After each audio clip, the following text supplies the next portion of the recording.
Have you ever wondered why some people panic at the thought of guests coming over, while others are excited, even thriving on hosting? If you ever experienced someone stiffening at the idea of company, it's not just a personality quirk. It's deeply rooted in psychology.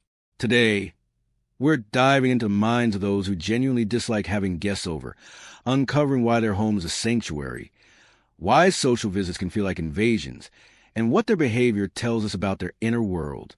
First, it's important to realize that this is not about being rude, antisocial, or unfriendly.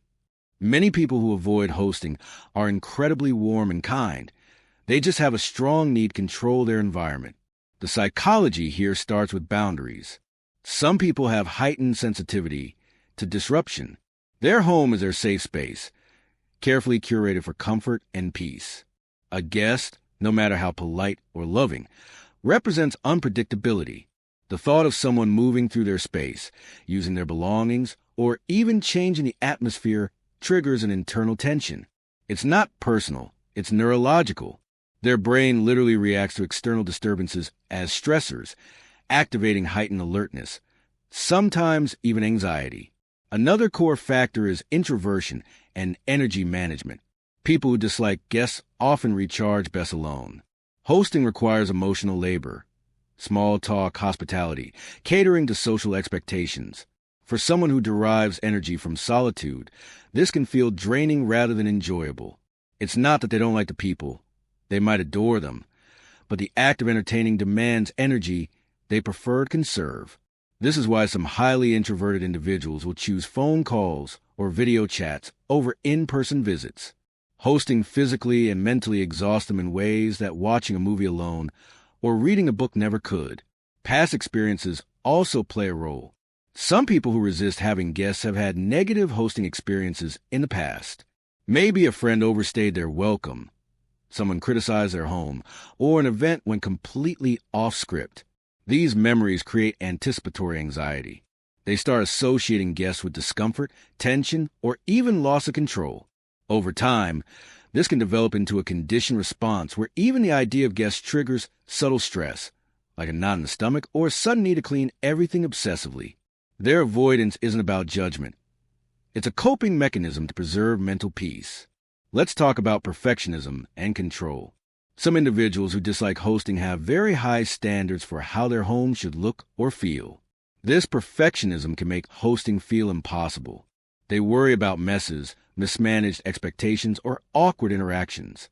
The pressure to perform hospitality perfectly is enormous. Rather than risk embarrassment or judgment, it's psychologically easier to simply say no to visitors. Their refusal to host is often a strategy to avoid unnecessary stress, not a reflection of their social warmth or lack of care. Interestingly, attachment style may also contribute. People with avoidant attachment patterns often value personal space highly. They may enjoy social interaction, but on controlled terms. When guests arrive unplanned or without full clarity, it can trigger discomfort. This is why people with avoidant tendencies tend to decline invitations or schedule minimal visits. They are protecting their emotional equilibrium.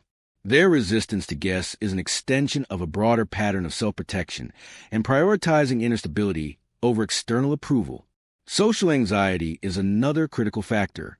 Not everyone who dislikes guests has a personality quirk. Some have mild social anxiety. It may be subtle, like worry about saying the wrong thing, or feeling scrutinized while hosting. These individuals may fear judgment about their home, their cooking, or their conversational skills.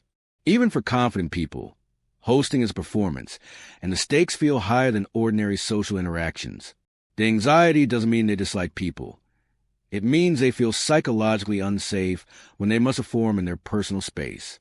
Cultural factors sometimes play a role as well. In certain societies, hosting is considered an obligation rather than a choice. Individuals who grew up in environments where hospitality was forced may have developed aversion to guests. Their dislike isn't about others. It's a reaction to conditioned expectations.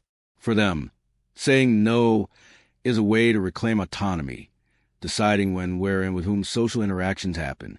It's also worth noting that personal routines and habits contribute. Some people thrive on solitude for deep work, hobbies, or relaxation. Guests disrupt that routine.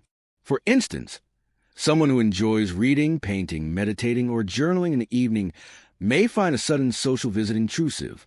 The mental discomfort isn't about the guest. It's about the interference with their carefully structured time. Their home is a sanctuary, not just a residence. Finally, there's a deeper psychological truth. Respecting personal limits is healthy. People who hate having guests over often teach us an important lesson. It's okay to prioritize personal boundaries and mental well-being. They demonstrate that social norms don't always dictate happiness. Understanding oneself does. Their refusal to host isn't rejection. It's self-preservation. And when you respect this, relationships can actually improve because interactions become intentional rather than obligatory.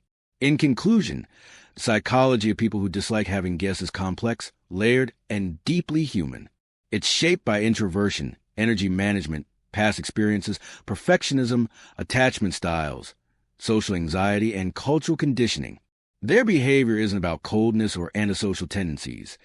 It's about maintaining control, peace, and emotional balance in a world that often feels unpredictable. So next time someone politely declines an invitation, remember, it's not a personal slight. It's a reflection of their inner psychology, their way of safeguarding comfort, and their method of thriving in their own space. Understanding these factors doesn't just help us empathize. It helps us recognize our own boundaries, respect differences, and redefine what social connection really means. After all, every home, personality, and life has its own rhythm, and sometimes saying no is the healthiest choice of all.